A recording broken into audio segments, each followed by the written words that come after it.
The search for the missing little girl Remy had the town hold their collective breath.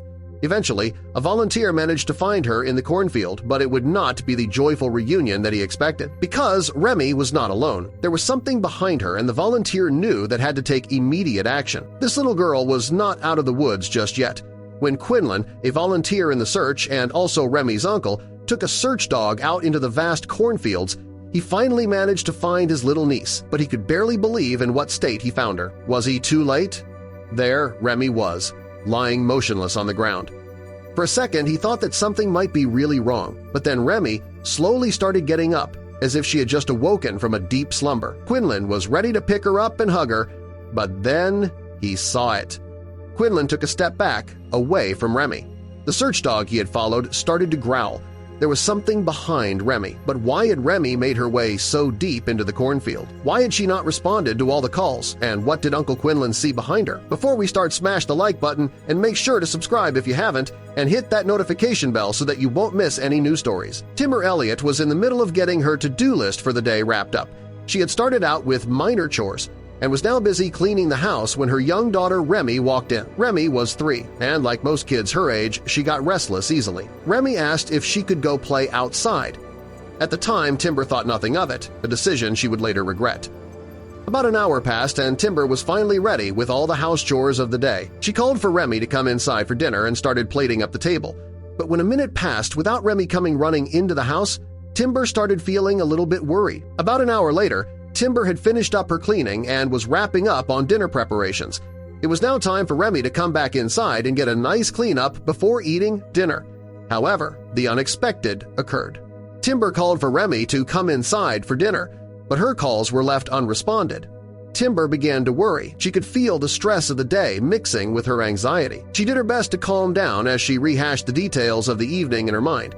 Remy had come in the kitchen and had gone out to the backyard and likely trailed off chasing a bird or small animal. It would not be the first time wanderlust had gotten the better of the toddler. Feeling a little more focused with the scenario she had painted, Timber hurried out the house into the streets searching for her little daughter. She called for Remy as she walked down the small community, but still no response. Now, a few more moments had gone by, and Timber felt truly alarmed. Timber had been out for about 30 minutes when she noticed that she was no longer alone. Some neighbors had heard her pleas for her daughter and came out of their houses to check on what was going on. At his point, Timber could not deny the feeling in her gut. Something was definitely wrong. Her daughter was missing.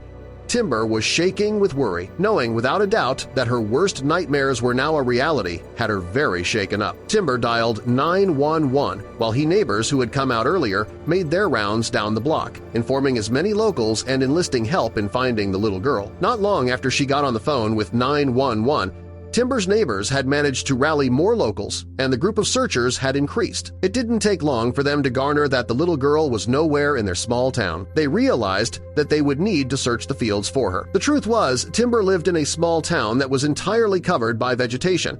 Other than the vast forest behind their farmland, the town also featured a plethora of extremely large cornfields. The town was well known for those fields, and a large part of the town's economy was dependent on it. They searched the large forest for the young girl, hoping she would be found quickly, but it resulted in no luck. The members of the search group had been out for hours, walking and yelling out Remy's name, but received no response.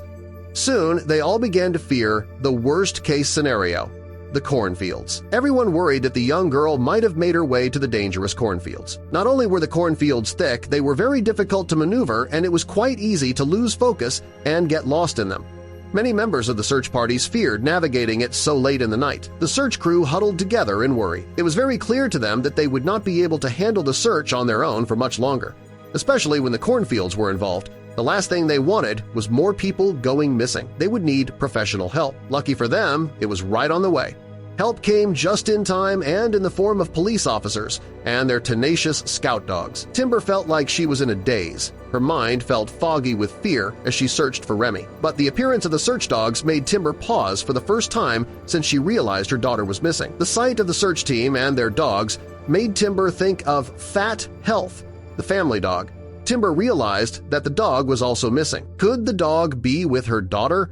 The police split the search party into groups while the volunteers began to search the edge of the fields. The search dogs were giving Remy's clothes to sniff in hopes that they would pick up Remy's scent. It seemed once the dogs caught Remy's scent, the search was truly on. However, they didn't seem to catch a break. Instead, it seemed the dogs would have no luck in picking up the young child's trail. As the hours passed, the worry amongst the group seemed contagious. Timber was sick and besides herself with worry. However, she shook her head. She was determined to stay strong and focused. She had to be resilient for her little daughter, who needed her strength more than ever. She did her best to believe in the process. There were now search helicopters roaming the air and searching the fields as the last bit of sunlight faded. Those on the ground had flashlights, but it seemed to matter less as the hours went on. The whole group agreed that in a few more moments there would be very little they could do. As it got darker and darker, it was harder to see even with the blaring lights from the flashlights. They would have to resume in the morning. Timber was utterly distraught. But she knew that the group was right. She nodded as she listened to John Kopp, a close friend of the family, as he explained the dangers associated with searching at night for the young child. It was already like searching for a needle in a haystack with daylight aiding them. Timber listened to John and the other members of the search party. However, she could not take their advice much further than calling off the search. Timber was so riddled with fear that she could not close her eyes for a moment and instead stayed up, contemplating where her little daughter might be. While others rested, Timber found herself growing even more desperate to unite with her young daughter. At the break of sunlight, the young woman was out and waiting to begin the search for young Remy once more. To her surprise, Timber found that she was not the only one who shared hat eagerness, as countless others had woken up to rejoin her in the search. The large group was rested and eager to begin their work. Breaking down into organized groups and sections, they were all emotionally and physically ready to take on the search campaign for the young child. By 6 a.m., the search party had each received their day's assignment and headed back out to the fields in search of the toddler. As Quinlan stood a few steps away from Remy, the search dog started growling fiercely, the tension in the air palpable. His heart raced, and his mind raced even faster. Something was wrong. Remy, though motionless at first, slowly began to stir, as if waking from a deep slumber. Quinlan instinctively moved toward her, ready to scoop her up in his arms and bring her to safety. But then he saw it. Something was behind her, lurking in the shadows. Quinlan froze. The search dog continued to growl, its fur bristling with tension. Whatever it was closer than he had anticipated. The thing behind Remy wasn't just a shadow, it was moving, shifting as it drew nearer. Quinlan slowly backed away from Remy, scanning the surroundings, trying to understand what was happening. Why hadn't Remy responded to any of the calls? Why had she wandered so deep into the cornfield, and what exactly was following her? Just as Quinlan was about to step forward again, something unexpected happened. The creature behind Remy emerged from the shadows, a large, bloodied, stray dog trembling with exhaustion and fear. It was clear it had been in some kind of fight. Its wounds were fresh, its body weak.